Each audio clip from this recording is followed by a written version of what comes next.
मैं हूं शुभी और न्यूज़ फॉर नेशन में आपका स्वागत है।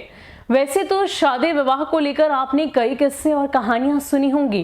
कहते तो ये हैं कि शादी में सिर्फ दूल्हा दुल्हन का मिलन नहीं होता, उनके रिश्ते नहीं बनते बल्कि दो परिवारों का मिलन होता है, उनकी आत्माओं का मिलन होता है। वो रिश्तेदार बनते हैं और आगे की जिंदगी साथ में निभाते हैं, हर परेशानी में एक दूसरे का साथ देते हैं। लेकिन एक बड़ी ही अनोखी कहानी हमारे सामने आई है।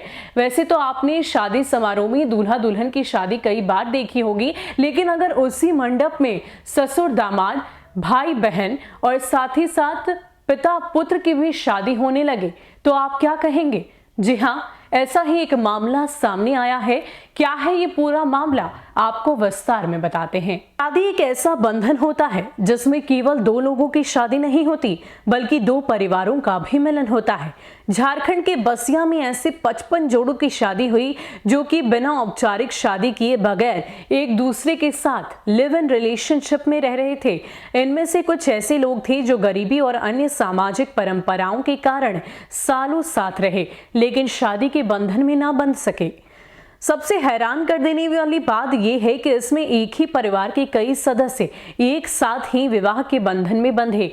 एक मंडप में ही बाप बेटी, ससुर दामाद, भाई और बहन सबकी शादी हुई। इस शादी के मंडप में सबसे उम्र दराज एक 62 साल के पिता पाको झोरा की शादी हुई, जिन्होंने 40 साल तक लिव इन रिलेशनशिप में रहने के बाद सुमारी देवी से 7 फेरे लिए। उसी मंडप में पाको झोरा के बेटे जितेंद्र ने भी 12 साल तक बिना शादी के ही पूजा के साथ लिव इन रिलेशनशिप में रहने के बाद शादी रचाई।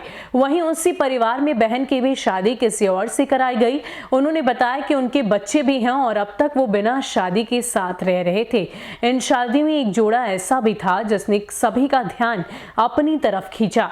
दरअसल आंख से दिव्यांग बीनू मुंडा और सुकृता कुमारी भी 7 फेरे लेकर शादी के पवित्र बंधन में बंध गई। शादी के बाद दोनों बेहद खुश थी। मीडिया से बातचीत के दौरान उन्होंने बताया कि रीति रिवाज से शादी होने के बाद उन्हें आज आधिकारिक पति पत्नी का दर्जा मिला है। उन्होंने कहा कि शादी करना एक सपना था जो पूरा हुआ।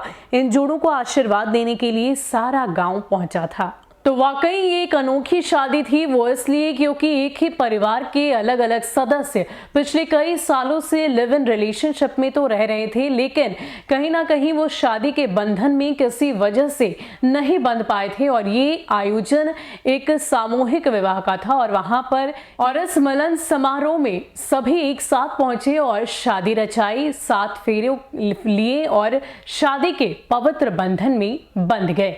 तो आपको हमारी ये कहानी कैसी लगी हमें कमेंट सेक्शन में जरूर बताइएगा।